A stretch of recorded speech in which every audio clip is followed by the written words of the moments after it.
Which car brand is terrible but not many people realize? Story 1. Maserati. They make some fairly decent looking vehicles, but their quality is crap. And for the price points, pretty much anything you could buy is a better vehicle. Reply 1. Maserati, Jeep, and some others mentioned here are all owned by Stellantis Group. You'll easily begin to spot some trends when you look up who owns which brands. Some of the comments here have already bypassed the brand names and gone straight to the source. Stellantis, whose mission statement appears to be, F everyone, give me the cash. Reply 2.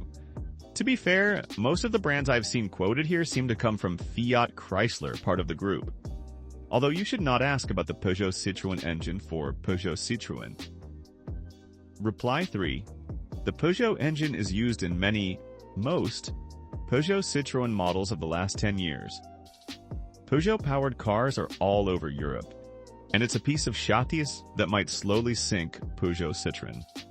The engine regularly dies before reaching 100,000 km. Many customers are swearing, never again a Peugeot Citroën. It will take a while, but sales will crater. Reply 4. Hey now, you're making it sound like unreliability is a Stellantis trait. They were both unreliable before the merger. It's a shared value. Reply 5. I remember them being described as the perfect divorce car. Just exotic enough the wife thinks she's getting something special.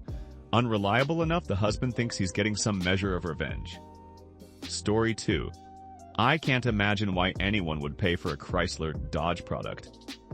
Edit. Wow, this blew up. Laugh out loud. I'm glad many of you have had good experiences with Dodge products at least.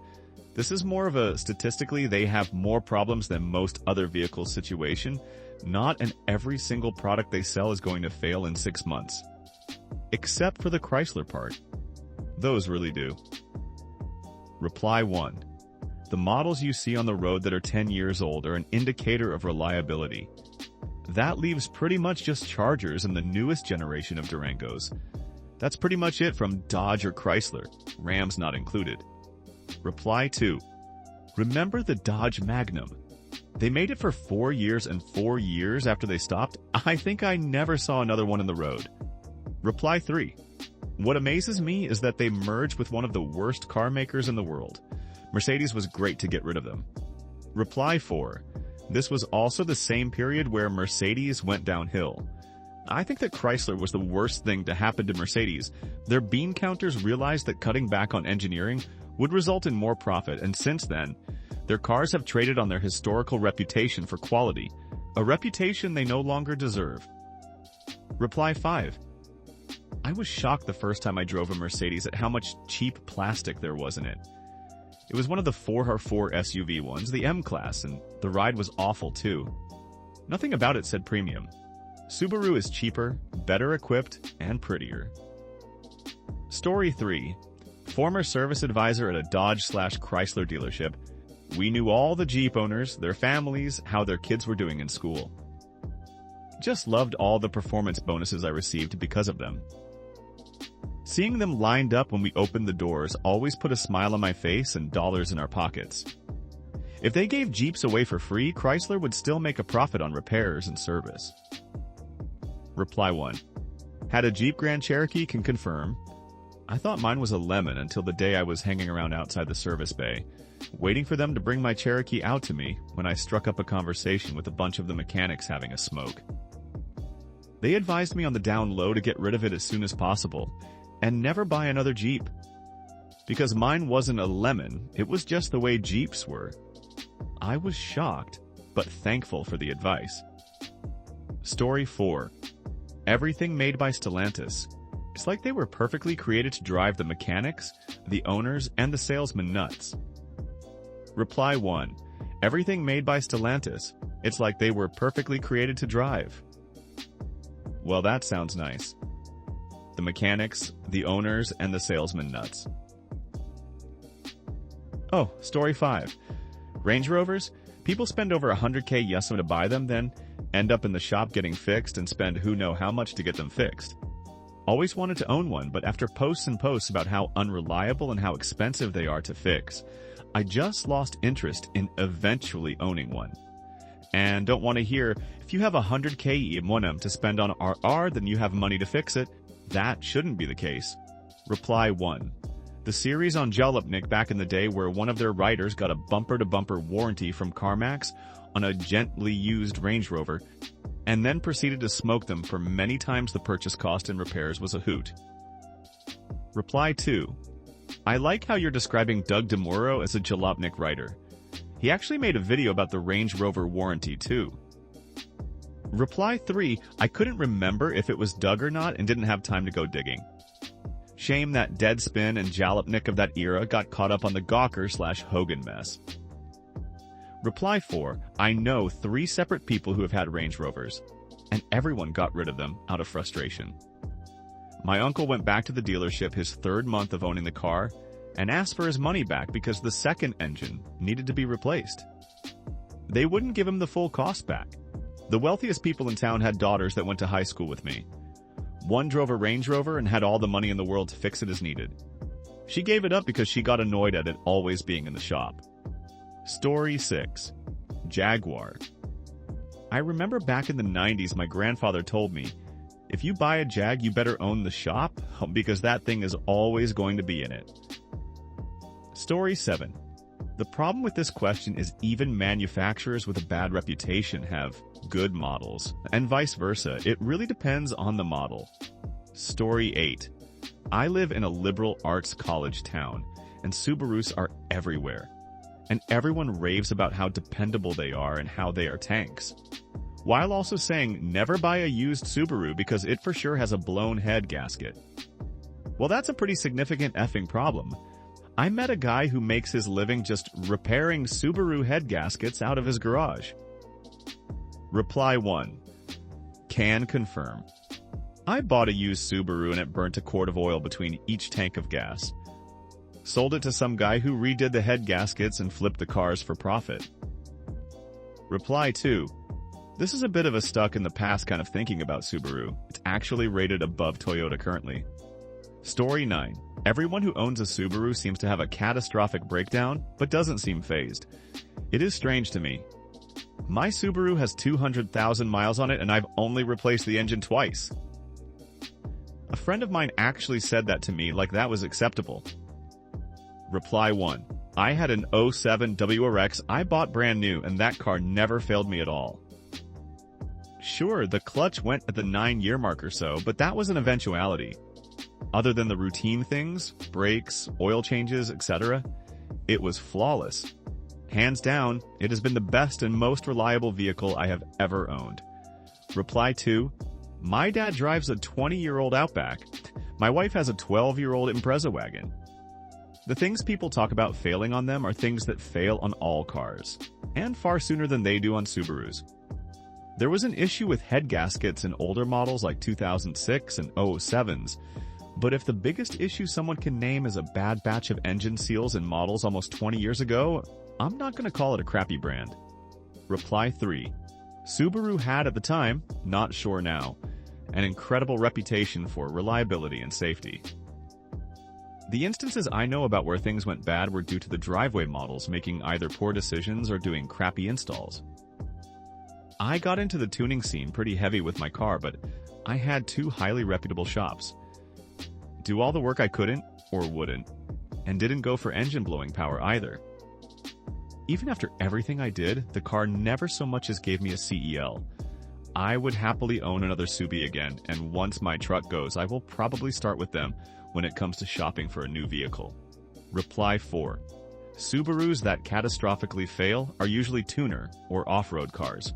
People like to beat the hell out of Subarus and shove so much boost into those engines they should be categorized as explosives. Reply 5. That's an absolute exception to the rule. Subarus are extremely durable. That's why there's so many on the road, plenty of stats to back up my claim. Story 10.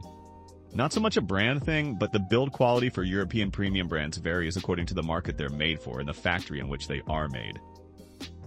Generally, models made for the American market have a lower quality build than those made for the European market, for instance. Reply 1. I'd have to agree. German cars made in German/Austrian factories possibly Spain and Czechia too if AG still operate there, tend to be completely fine. If they're assembled and made offshore, they're a bucket of problems.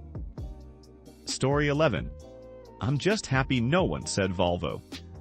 Edit, I love all your responses, but just so everyone's aware, the one true Volvo is the 740 from '87. Reply 1. I went way down looking for Volvo, and this was the first comment I saw. Our 2XE60s thank this thread. Story 12, Nissan, specifically their CVT transmissions, had a 2014 Sentra SR and didn't even make it to 90k miles before that car having 3 different transmissions, including the original. Not to mention, I worked at 2 different dealerships in their parts departments, and there was a lot of shady practices like getting pre-painted panels, then charging to have it painted. Reply 1 came here to say the same thing. 2014. Nissan Juke here, sole owner. Not included in the eventual court case. Made it to 65k miles, I think at least 5k in repairs on that piece of crap. The transmission went. The AC unit had a major, extremely expensive repair. Coolant leak. The sunroof leaked and almost couldn't be fixed. It also leaked in a way that the water was going under things and not pooling is. So I first replaced all of the rubber sealing on all of the doors thinking the leak was there. They were partially coming off. Fought mold for about 2 months trying to figure it out, and they eventually had to tear out the seats and carpet to let it dry out and get sanitized, and nearly couldn't fix the sunroof when they figured it out because the drainage lines were cut incorrectly and banged into the frame, and they couldn't get them out or flush them. The low tire pressure light stayed on no matter what they tried to do, even though there was no problem with the tires. The last straw was after it had been driving for about an hour and a half. The car would start losing speed, the RPM would fly up, and the AC wouldn't blow cool air. Reply 2. I think I got lucky with my 2015 Altima. I just hit 120k miles and it still drives like new. Every time I talk to a car guy and they ask what I drive, their first response is apprehension about the CVT. Story 13. Anecdotally, my experience has been Mitsubishi. Not for poor car quality per se, but a lack of service options leading to really expensive work compared to other models. Reply 1. I miss my mid-80s Mitsubishi Mighty Max. MSRP was like $6,000 for that thing. Only option it had was a real rear bumper. Ran forever though. Story 14. Anything by Stellantis, so Jeep, Dodge, Chrysler, Fiat, Alfa Romeo, Ram, and Maserati are just awful. I know someone had a brand new Jeep. Grand Cherokee's engine literally combusted as they were leaving the dealership lot. Also, anything British is usually solid but have lots of issues like Jaguar, Land Rover, Aston Martin, things like that. Story 15. Jeep, specifically the Wrangler. It's a purpose-built tool that does a very specific task extremely well. It is unbeatable off-road. However, the things that make a car great off-road generally make it miserable on road. It's not a bad car, it's just not great at the things most people care about. Fuel economy, comfort, handling, noise, etc. Reply 1. At one point, I was dead set on buying a Wrangler. A 20-minute test drive convinced me otherwise. I've never driven another vehicle that loud and uncomfortable. Story 16, Mercedes, has been downhill quality-wise since 2014-15 with no uptick. I also used to work for a company doing the interiors in Europe. You know all the crickets and the bendy plastics in your cars? Blame my old dumbass boss for it because she deleted our accurate simulations, did hers wrong, and promoted hers. She also got a promotion for it. I quit after that. Reply 1. Mercedes is still pretty alright, but pretty alright is not good enough for that price point and cost of maintenance. Story 17. As of this generation, Mini. Holy F, the quality is through the floor now. They are made in China. And the software is basically non-functional. Reply 1. Worth noting, the ICE Minis are still made in Oxford, England. The JZ01 electric variants are built in China. The quality difference between the British-built versus the Chinese-built is obvious. The software is problematic either way, though. Story 18. The old Mercedes were a premium product, solid and incredibly well built. I think the modern ones just trade off the good name. We've had 3 Mercedes company cars, all with endless problems and all starting to show body rust under 3 years old. Story 19. Ford, because they refuse to stand by their products. The engine on my 2017 Ford Escape failed at 71,000 miles due to a known design flaw, and Ford refused to make it right. They knew about this problem and continued selling variations of it until 2019, when it was recognized by an internal service memo in 2015. I'm extra F-fed because I bought a less popular engine size, 2.L versus the more common 1.L, so there will be no recall unless they're forced by the NHTSA. This defect allows coolant to leak into the cylinders, causing the engine to overheat and eventually catch on fire. It's not even the design flaw that pisses me off. Crap happens. It's Ford's absolute steadfast refusal to acknowledge it or stand by their product. A car is way too expensive to fail at only 71k miles, but of course we have little recourse and consumer protections in the US. I will never buy a Ford again, even though I love my Escape otherwise, and I will warn as many people as I can. Story 20. Jeep is deservedly getting trashed here, but most everyone seems to complain about the ride. Comfort is the least of their problems. Jeeps have the worst reliability rating of all US auto brands, and it's been that way for many years. But people keep buying them so they can feel manly. That's the price of Butch. Thanks for watching until the end. If you have a similar story to these that you want to share with us, please leave it in the comments below. If you enjoyed this video, please leave us a like and subscribe. For more videos like this one right now, please stop by our channel. Thanks again, and see you next time.